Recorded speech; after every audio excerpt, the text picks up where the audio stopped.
గౌరీ లంకేష్ ఈ పేరు చాలా మందికి తెలిసే ఉంటుంది.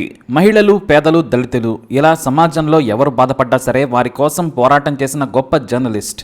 కుల మతాల కంటే మానవత్వం గొప్పదని ఆమె నమ్మేవారు. సెక్యులర్ భావాలు కలిగిన గౌరీ లంకేష్ సమాజ శ్రేయస్సు కోసం ఎంతో కష్టపడ్డారు. డబ్బు కోసం ఆమె ఏనాడు పాకులాడలేదు. జనవరి 29, 1962లో గౌరీ లంకేష్ బెంగళూరులో పుట్టారు.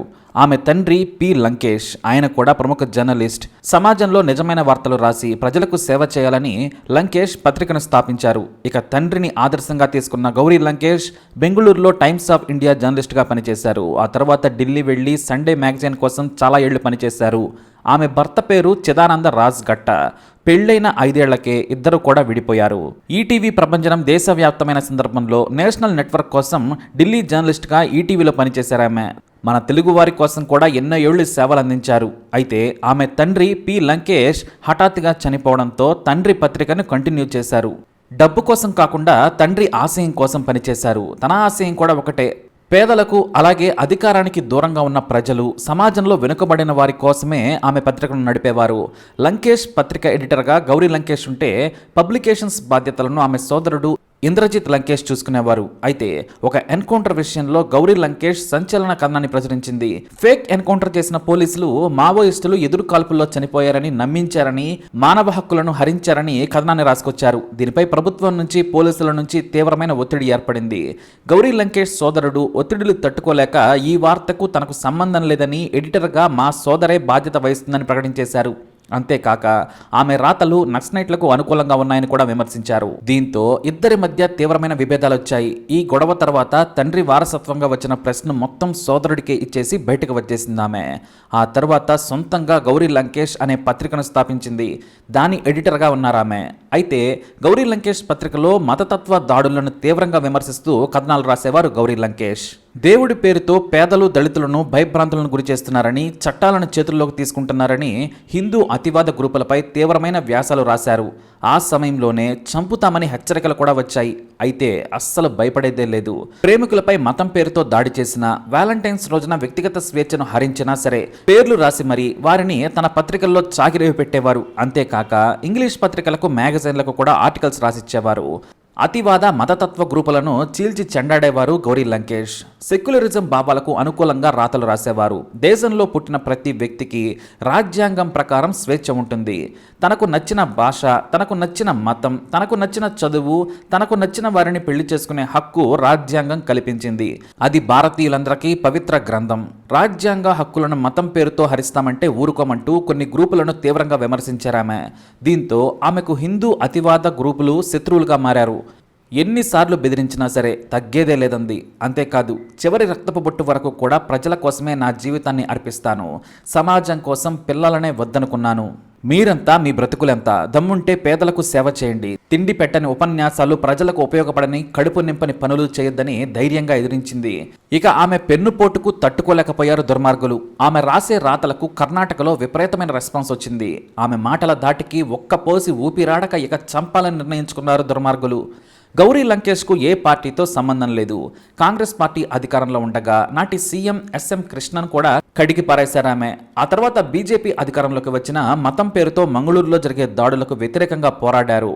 కులం పిచ్చి ఉన్నవారిని మానసిక రోగులుగా విమర్శించారు గౌరీ లంకేష్. ఆమెపై ఎంతో మంది అగ్రకుల రచయితలు కూడా విమర్శల దాడి చేశారు. కానీ ఆమె భయపడలేదు. కులం లేదు, మతం లేదు, ప్రతి ఒక్కరికి సగౌరవంగా బ్రతికే అవకాశాలను ప్రభుత్వాలు ఇవ్వాలి.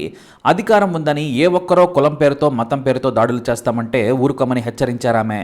గౌరీ లంకేష్పై ఎన్నో కేసులు నమోదయ్యాయి. మరి కొంతమంది గౌరీ లంకేష్ రాసిన రాతలను కోర్టులో చూపించి తమ గౌరవానికి భంగం కలిగించారని కూడా కేసులు పెట్టారు. ఒకే రోజున 4 కేసులు ఎదుర్కొని మరో కేసులో నాన్ బెయిలబుల్ కూడా ఆమె జారీ చేసింది. ఇవేమీ గౌరీ లంకేష్ను భయపట్టలేదు. పేదవాడే నా దేవుడు, అతనికి నాకు చేతనైనంత చేస్తాను, బలవంతుడికి అధికార బలుపు, ధనం, మదం ఉండొచ్చు, కానీ నా దగ్గర నిజాయితీ ఉందని నిలబడ్డ గొప్ప జర్నలిస్ట్, సోషలిస్ట్, సంస్కరణకర్త, సామాజిక కార్యకర్త గౌరీ లంకేష్. సమాజం కోసం పిల్లలను కూడా వద్దనుకుందామే. భర్త నుంచి విడిపోయాక తన జీవితాన్ని దేశం కోసం త్యాగం చేసేసింది. కానీ ఆమె రాతలకు కొందరు దుర్మార్గులు తట్టుకోలేకపోయారు. ఏడాది పాటు గౌరీ లంకేష్ను చంపేందుకు పథకం రచించారు. పక్కా పథకం ప్రకారం స్కెచ్ వేసి మరీ ప్రాణాలు తీశారు. మన దేశంలో విమర్శలకు తట్టుకోలేని రాజకీయ నాయకులు పిరికి పంద చర్యలకు దిగుతారనడానికి లంకేష్ హత్య ఒక ఉదాహరణ. తప్పు లేకుండా నిజాయితీ ఎదుర్కోవాలి, కానీ అది చేతకాక గౌరీ లంకేష్ నోరు మూయించలేక హత్యకు పథకం పన్నారు. సెప్టెంబర్ 5, 2017న గౌరీ లంకేష్ తన ఆఫీస్ నుంచి రాత్రి 7:30కు బయలుదేరారు. ఆమెను అక్కడ 2 వ్యక్తులు కాపు కాసి మరీ బయటకు వస్తుందా లేదా అని వేచి చూశారు. ఆమె ఆఫీస్ నుంచి బయటకు వచ్చి ఇంటికి వెళ్తుండగా ఫాలో అయ్యారు. ఇక గౌరీ లంకేష్ ఇంటి దగ్గర అప్పటికే మరో 2 వ్యక్తులు కాపు కాచి ఉన్నారు. అంటే ఈ ముందు చూసిన వారు వారికి ఫోన్ కూడా చేసి చెప్పేసి ఉంటారు. ఇక వాళ్ళు ఆమె ఇంటి దగ్గర కాస్త దూరంలో బైక్ నాపారు. ఇక గేటు తీసి ఇంట్లోకి వెళ్ళి తాళం తీస్తూ ఉండగా ఒక దుండగుడు తుపాకీతో కాల్చాడు.